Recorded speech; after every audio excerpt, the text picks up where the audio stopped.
নমস্কার বন্ধুরা, গল্পের হাটে আপনাদের সকলকে স্বাগত জানাই।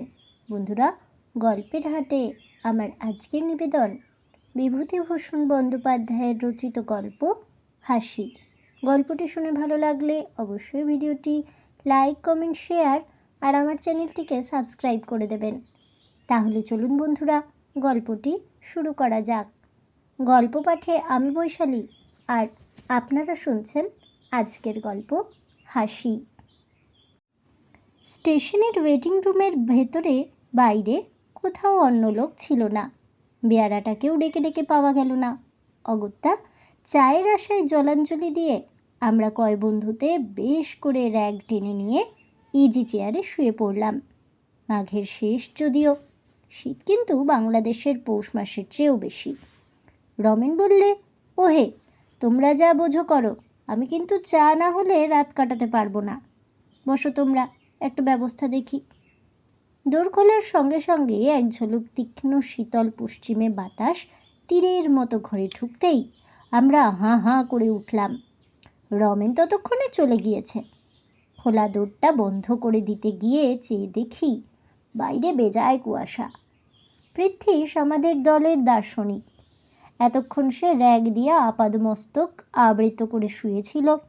হঠাৎ মুখ খুলে গম্ভীরভাবে বললে, দেখো, আমার কিন্তু একটা আনক্যানি সেনসেশন হচ্ছে। কেন বলো তো? আমি বললাম, কিভাবে আনক্যানি? ভূতটুত? সে র্যাগ খুলে ফেলে ইজি চেয়ারে উঠে বসল। চারিধারে চেয়ে দেখে বললে, তা ঠিক জানি নে, কিন্তু কেমন যেন। আমরা সকলেই ততক্ষণে পুনরায় খাড়া হয়ে উঠে বসেছি। সলিল বললে, বিচিত্র নয়, আমি একটা ব্যাপার জানি। এইরকম একটা স্টেশনের ওয়েটিং রুমে রাত 10টার পরে লোকে থাকতে পারতো না। শুধু তাই নয়, একবার অনেক রাত্রের ট্রেনে এক ভদ্রলোক নেমে রাত্রের মতো স্টেশনের ওয়েটিং রুমেই ছিলেন। সকালেও তিনি ওঠেন না দেখে সকলে তুলতে গিয়ে দেখল তিনি অচৈতন্য অবস্থায় মুখ উপুড় করে পড়ে আছেন। তারপর অনেক যত্নে তার জ্ঞান হয়। তিনি সকলের কাছে বলেন, শেষ রাত্রের দিকে এক সাহেব এসে তাকে ওঠায়।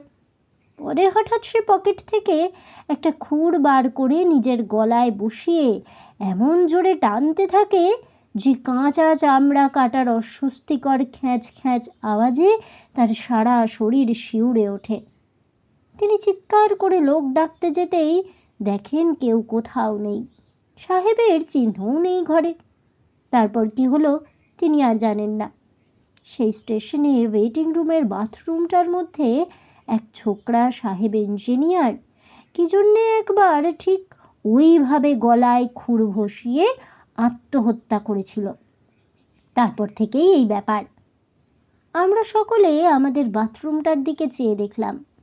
লুপ লাইনের নির্জন পাহাড়ে জঙ্গলের ধারে, লাইনের ওপারে কেবল স্টেশন মাস্টারের কোয়ার্টারটা এবং লেভেল ক্রসিংয়ের ফটকে দারোয়ানের গুমটি।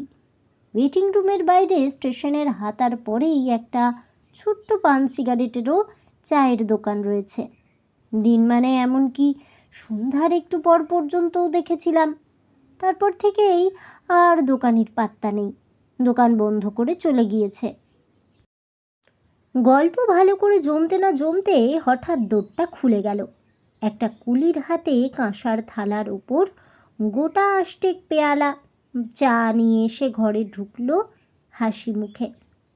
রমেন ঢুকেই বললে, দেখেছ, where there is a will there is a way. বলেছিলাম না চায়ের ব্যবস্থা করবই। স্টেশন মাস্টারের সঙ্গে আলাপ হয়ে গেল। তার বাড়িও আমাদের জেলায়। তিনি বললেন, বিলক্ষণ, আপনারা ভদ্রলোকের ছেলে, বাঙালি, চা খাবেন, এ তো সৌভাগ্য। ছাড়লেন না কিছুতেই, নিজের বাসা থেকে তৈরি করে পাঠিয়ে দিলেন।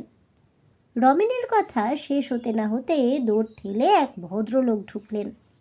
রমেন প্রায় খেলার পুতুলের মতো লাফিয়ে উঠে বললে, এই যে মিত্তির মশাই, আসুন আসুন। পরে আমাদের দিকে চেয়ে বললে, ইনি এখানকার স্টেশন মাস্টার হরিদাসবাবু, আসুন বসুন। ততক্ষণে হরিদাসবাবু টেবিলের সামনের হাতল শূন্য বেতের কেদারাটাতে আমাদের সকলের উদ্দেশ্যে অভিবাদনের জন্যে হাত উঁচু করে গরুরের মতো বসে আছেন। মিত্তির মশাইয়ের বয়স 45-এর কম নয়। দোহারা গড়ন, কানের পাশের চুলগুলোতে বেশ পাক ধরেছে, গোঁপদাড়ি কামানো। পশ্চিমের আটা জলে বেশ স্বাস্থ্যবান শরীর। আমি জিজ্ঞাসা করলাম, আপনি এখানে কতদিন আছেন মিত্তির মশাই? আগে এই আসছে ফেব্রুয়ারিতে 1.5 বছর হবে। বড় কষ্ট মশাই, মাছ তো একেবারে মেলে না, বাঙালির মুখ মোটে দেখতে পাওয়া যায় না। তাই আপনারা আজ এসেছেন শুনে ভারী আনন্দ হলো। উনি চায়ের কথা যেমন তুললেন, আমি বললাম, তার আর কি, আমার বাসা যখন নিকটেই রয়েছে তখন কি আর, তা আপনারা কদ্দূর যাবেন সব? আমরা সাইকেলে দিল্লি যাব বলে বেরিয়েছি। ওপার থেকে আসছি কি না, এইখানে নদী পার হয়ে ভাগলপুরের পথ ধরে গিয়ে গ্র্যান্ড ট্রাঙ্ক রোডে উঠব ইচ্ছে আছে। ভাগলপুরের গাড়িটা ঠিক এখানে কটায় পাওয়া যাবে?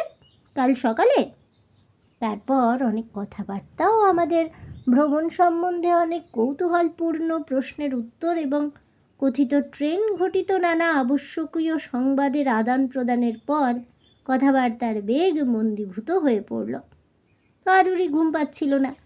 বিশেষ করে গরম চা খাবার পরেই আলস্য তন্দ্রার ভাবটা কেটে গিয়ে সকলেরই শরীর যেন বেশ তাজা হয়ে উঠেছিল।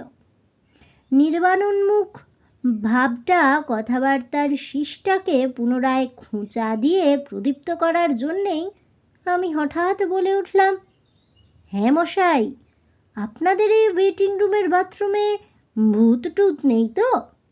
এ প্রশ্নের পরে সলিলের সেই অজ্ঞাত স্টেশনটির বাথরুম ও ছোকরার ইঞ্জিনিয়ার সাহেবের গল্প পুনরায় ফিরে এলো। পুনরায় আমাদের একচোট হাসি হলো এবং কেউ কেউ এমন ভাবের ভান করলেন যে স্টেশনের বাথরুম সম্বন্ধেও তারা ভয়ের ধারণা পোষণ করেন। রমেন বললে, যত সব গাঁজা খুরি। হরিদাসবাবু অনেকক্ষণ কোনো কথা বলেননি। আমাদের উপহার দেওয়া সিগারেটের চতুর্থটির ছাই ঝাড়তে ঝাড়তে তিনি হাই তুলে খাড়া হয়ে বসলেন। বললেন, আপনারা হাসবেন হয়তো, কিন্তু আমার নিজের জীবনের একটা অভিজ্ঞতার কথা এখানে বলছি, মন দিয়ে শুনুন। তিনি পঞ্চম সিগারেটটি ধরিয়ে নিজের অদ্ভুত গল্পটি বলে গেলেন।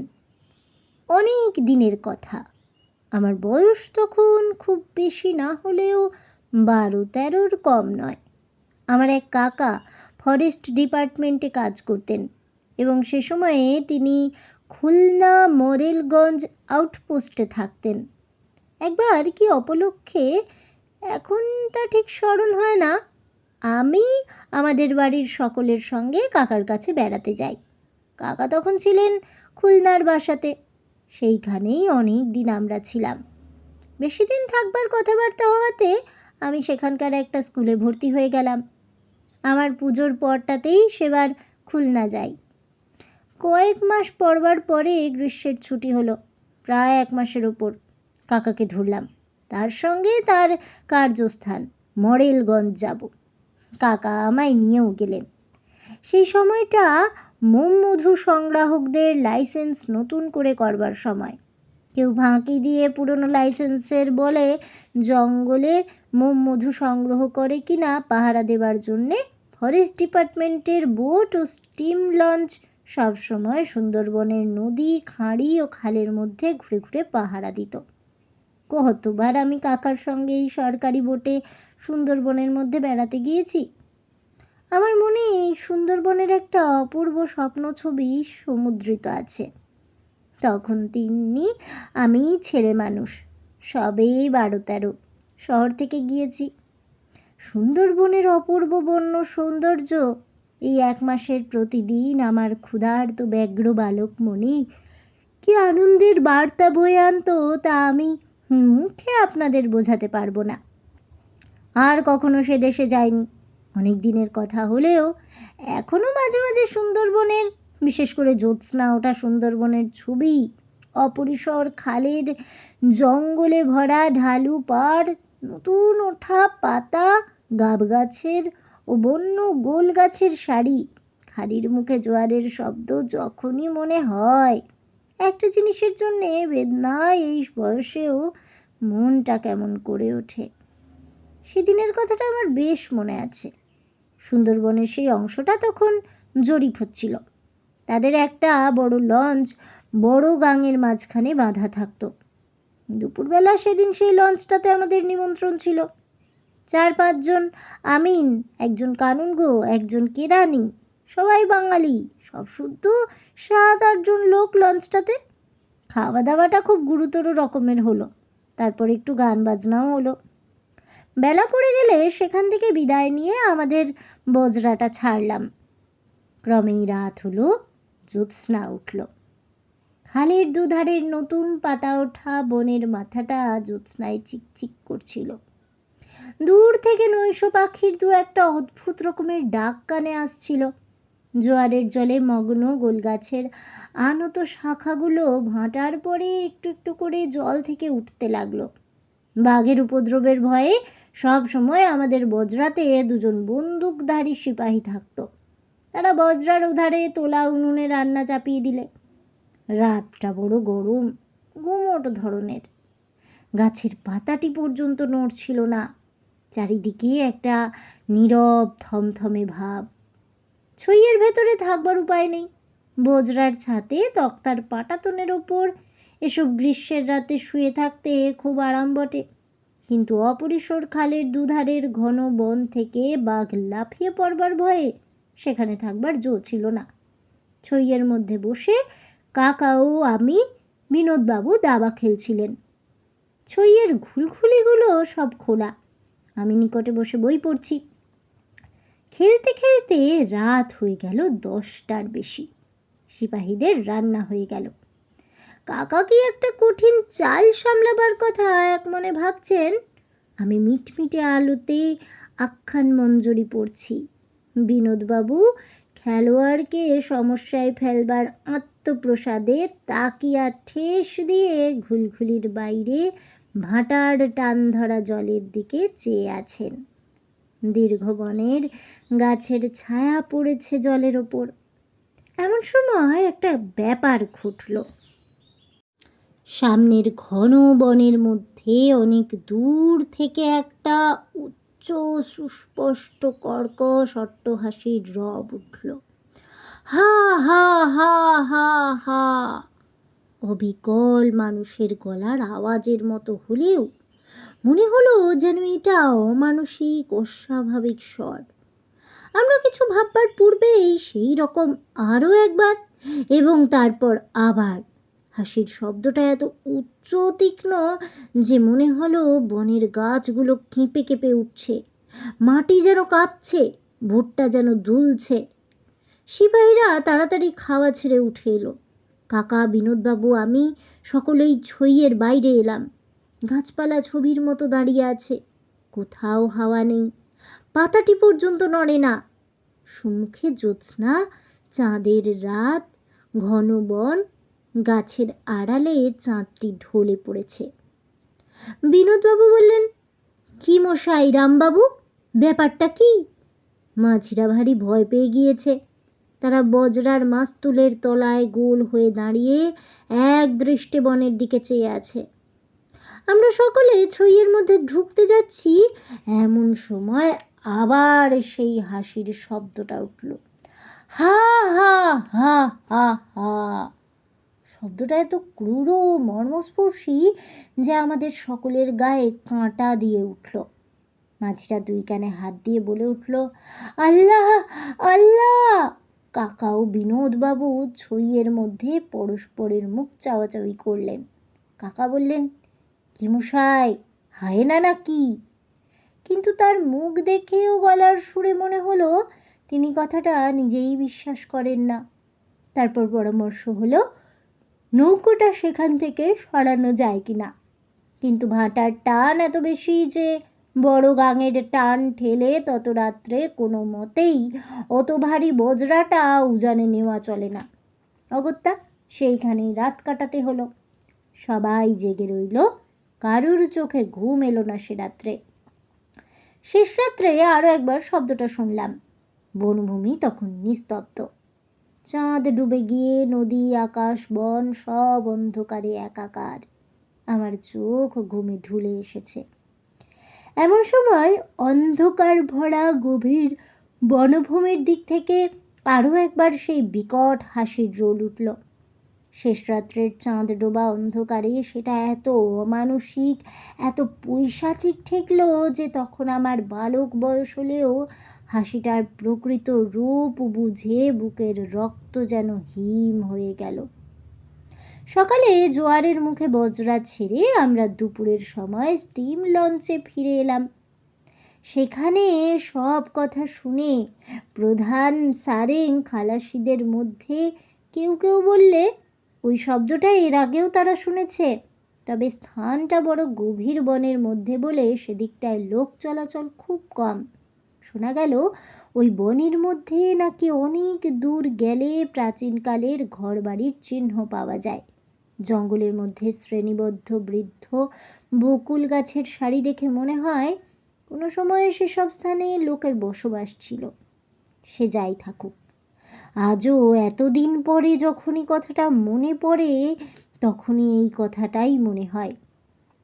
গভীর রাত্রির অন্ধকারে জনহীন জনপদের ধ্বংসস্তূপের চারিপাশে ঘূর্ণায়মান কোনো অভিশপ্ত অশরীরী আত্মার পৈশাচিক উল্লাস ভরা অট্টহাসি সেদিন কানে গিয়েছিল।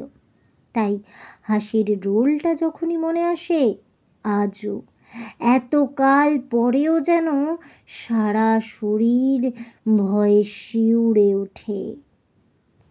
তাহলে বন্ধুরা, আমার আজকের এই গল্পটি শুনে কেমন লাগলো অবশ্যই আমাকে কমেন্টে জানাবেন। ভিডিওটি ভালো লেগে থাকলে লাইক শেয়ার করতে ভুলবেন না। আমার চ্যানেলের নতুন বন্ধু হয়ে থাকলে চ্যানেলটিকে সাবস্ক্রাইব করে দেবেন। পাশে থাকা বেল বাটনটি প্রেস করে রাখবেন নতুন গল্পের নোটিফিকেশন পাওয়ার জন্য। ফিরে আসছি পরবর্তী গল্প নিয়ে। ততক্ষণ সবাই ভালো থাকুন, সুস্থ থাকুন আর অবশ্যই সঙ্গে থাকুন আর দেখতে থাকুন গল্পের হাট।